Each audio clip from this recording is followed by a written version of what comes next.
BJD राजनीति रे Jajpur team रो दबदबा नहीं एबे सबुठी चर्चा। एमाने काले बीजेडी रो सबु शक्ति निज पाखरे केंद्रीभूत करी रखिछंती। ताकू नै दलर केतेक जगारे आपत्ति भी उठिलानी। धामनगर उपनिर्वाचन घटना एबे जाजपुर टीम को अकଳରେ पकाइछि।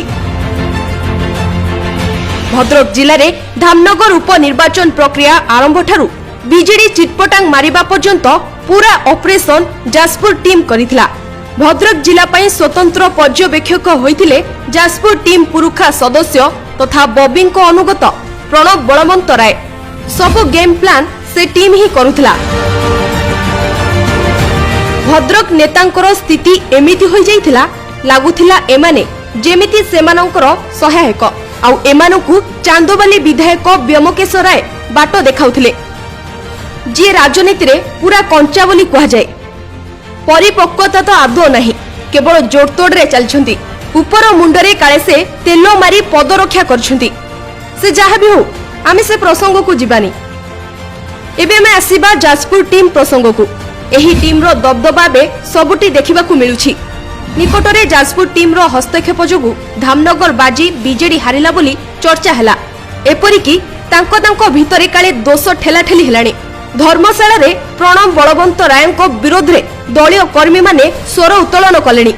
एही टीम टी राजनीति कम बेपार अधिक करछंती। संगठन किपरि आगोकु बढ़िबो, समस्ते किपरि मिलिमिशि काम करिवे से कथा को एते ध्यान न देई निजर बेपार साम्राज्य बढ़ेबारे लागिछंती। आगरु तो खणी खादन बेपार रे लागिथिले, एबे स्वास्थ्य क्रीड़ा बेपार रे भी लागि गलेनी।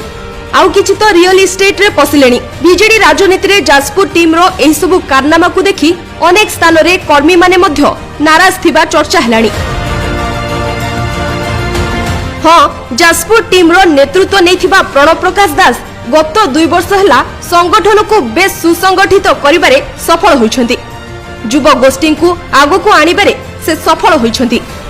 प्रत्येक राजनैतिक दल रे युवा गोष्ठी सक्रिय रहिबा भलो, किंतु बॉबी दल भितरे थिबा वयस्क और अभिज्ञ मानक सह काले ठीक रे समन्वय रखि पारु नाहंती। युवा शक्ति बढ़िला, किंतु अभिज्ञ मानक अभिज्ञता अभावरु दल अनेक जगारे निंदित हेउछि।